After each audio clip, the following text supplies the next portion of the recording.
Selamat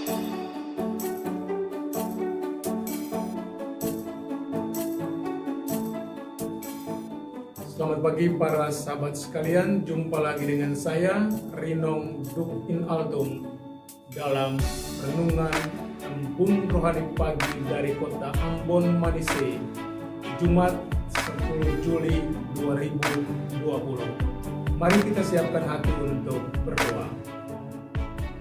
Dalam nama Bapa dan Putra dan Roh Kudus, amin.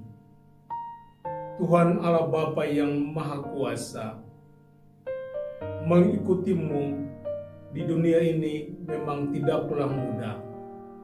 Banyak tantangan yang menghadang kami dalam perjalanan untuk menjadi pengikutmu. Tapi Engkau meyakinkan kami bahwa siapa yang bertahan dalam penderitaan apapun karena namamu akan diselamatkan. Kami mau selamat.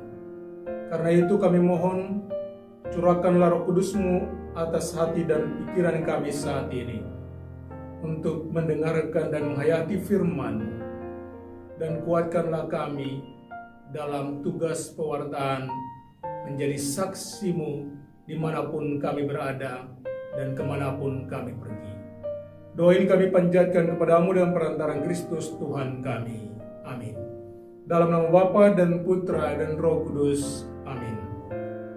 Tuhan sertamu dan sertamu juga. Inilah Injil suci Yesus Kristus menurut Santo Matius. Dimuliakanlah Tuhan.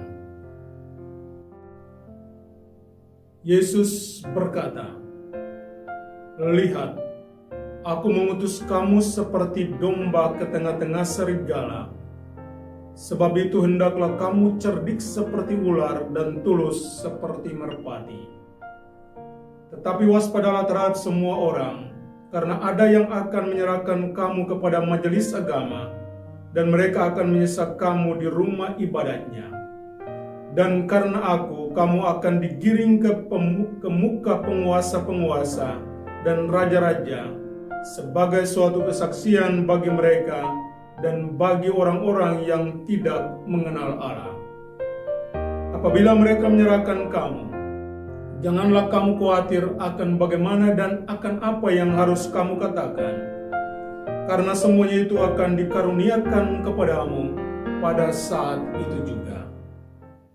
Karena bukan kamu yang berkata-kata, melainkan Roh Bapamu, Dia yang akan berkata-kata di dalam kamu.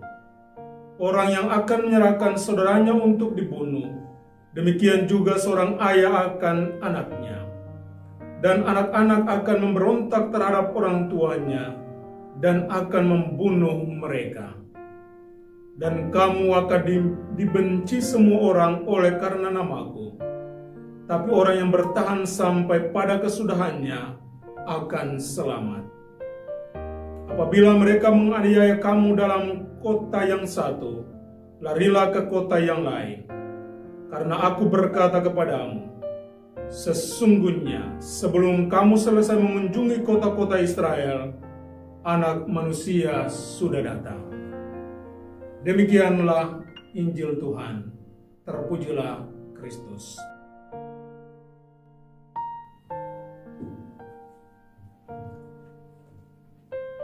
Pewartaan kabar gembira adalah karya Roh Kudus dan bukan karya saudara dan saya. Kita semua dipanggil untuk berpartisipasi dalam karya Roh Kudus, mewartakan kabar gembira kepada dunia. Karena itu, keberhasilan tidaklah hendak membuat kita membusungkan dada sebagai lambang kesombongan, tapi juga kegagalan tidak harus membuat kita tertunduk malu. Karena sesungguhnya kerendahan hati akan membuat kita tetap seimbang dalam perasaan-perasaan kita.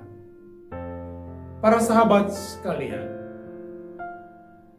Yesus dalam bacaan Injil hari ini tidak hanya mengutus kita ke dunia, tetapi Dia juga sudah memprediksi bahwa kita akan banyak menghadapi tantangan, hambatan, kebencian, fitnah, bahkan ancaman pembunuhan. Tetapi Dia meyakinkan kita bahwa segala sesuatu yang ada itu harus kita alami, supaya kita betul-betul mengandalkan Dia dalam hidup, dalam karya, dan perutusan kita.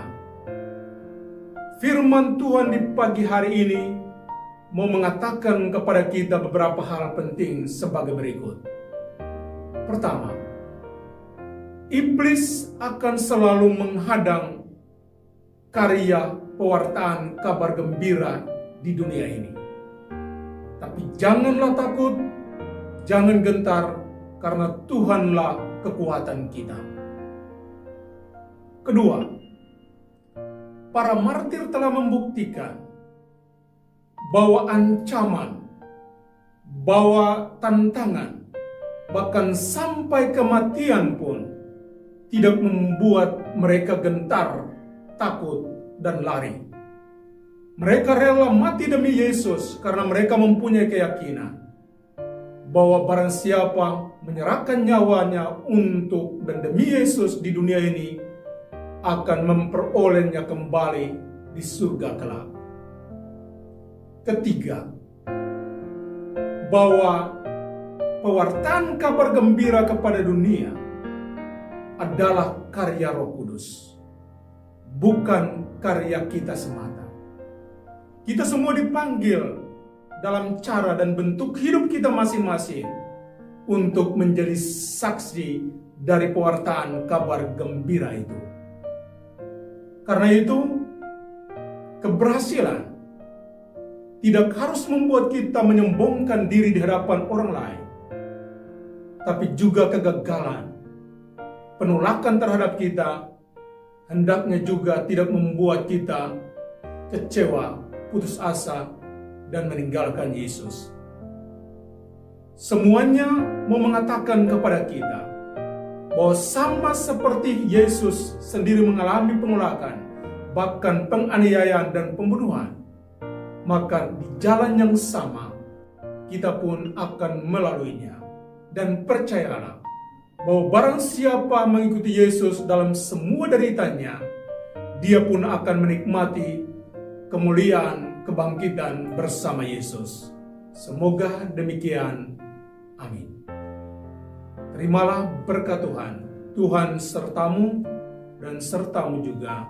Semoga saudara-saudari sekalian dilindungi dan diberkati oleh Allah yang Maha Kuasa, Bapa dan Putra dan Roh Kudus. Amin.